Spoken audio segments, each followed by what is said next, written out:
Amerika Tashqi ishlar ministri Mike Pompeo Xitoyning har qaysi davlatlarda yashayotgan Uyg'urlarga va ularning oila a'zolariga ziyonkashlik qilayotganligini, Amerikaning bundan qattiq andish qilayotganligini bildirdi. Xitoyning o'xshash bo'lmagan davlatlarda yashayotgan va Sharq Turkistondagi zulmni pash qilayotgan Uyg'urlarning oilalariga ziyonkashlik qilayotganligini bildirgan Pompeo, Amerika Xitoyning Uyg'ur faoliyatchilarining oila a'zolariga ziyonkashlik qilganligi, xohlagancha tutqun qilganligi va yig'ib olish lageriga qamag'anligi haqidagi xabarlardan qattiq andish qilmoqda dedi.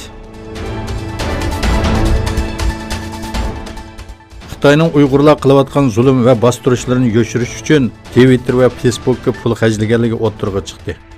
Yangi tadqiqotlarga asoslanganda Xitoy 3 milliondan ortiq Sharq Turkistonlik tutib turilayotgan yig'ilish lagerlari haqida uchur bergan e'lonlar uchun Facebook va Twitterga pul to'lagan. Yig'ilish lagerlarini tarbiyalash markazlari deb tonishtirib, G'arb jamoatini ishontirib va lagerdagi vahshiy zulmlarni yoshirish uchun Facebook va Twitterda pulliq e'lonlarni bergan. Xitoy bir balvoq bir yo'l deb ism qo'ygan qarz to'zqiga O'rta Osiyo davlatlari orqama-orqa tushishga boshladi. Qirg'iziston Xitoyga bo'lgan qarz rad tartibida 5-o'rinda yer oldi. Amerika Davlat iqtisodiy tadqiqot idorasi Xitoyning chet ellarga qarz berishi nomli bir dokladni e'lon qildi. Dokladda Xitoyning qarz berish ishlari taxminan yarmining tizimga ilinmaganligi bildirildi. Dokladda Qirg'iziston Xitoyga eng ko'p qarzdor bo'lgan 5-davlat bo'ldi. Qarz to'ziqiga tushgan boshqa davlatlardan Tojikiston 20-o'ringa, Turkmaniston 23-o'ringa va O'zbekiston 40-o'ringa tizildi.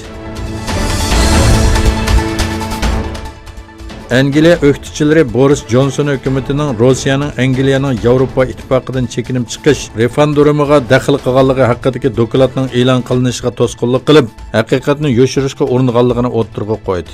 Angliyada Rossiyaning saylamga daxl qilganligi haqida Parlament istixborot va bexatarlik komiteti tarafidan tayyorlangan dokladning e'lon qilinmasligiga doir talash-tortishlar davomlashmoqda. Eng chong o'qituvchi partiya bo'lgan Ishchilar partiyasining tashqi ishlar ministri Emily Tunberry bu vaqtda parlamentda e'lon qilgan bayonotda hukumatning dokladining e'lon qilinishini 12 dekabr saylamigacha kechiktirilishining butunlay nohaq, misli ko'rilmagan va siyosiy sababdan kelib chiqqanligini aytdi.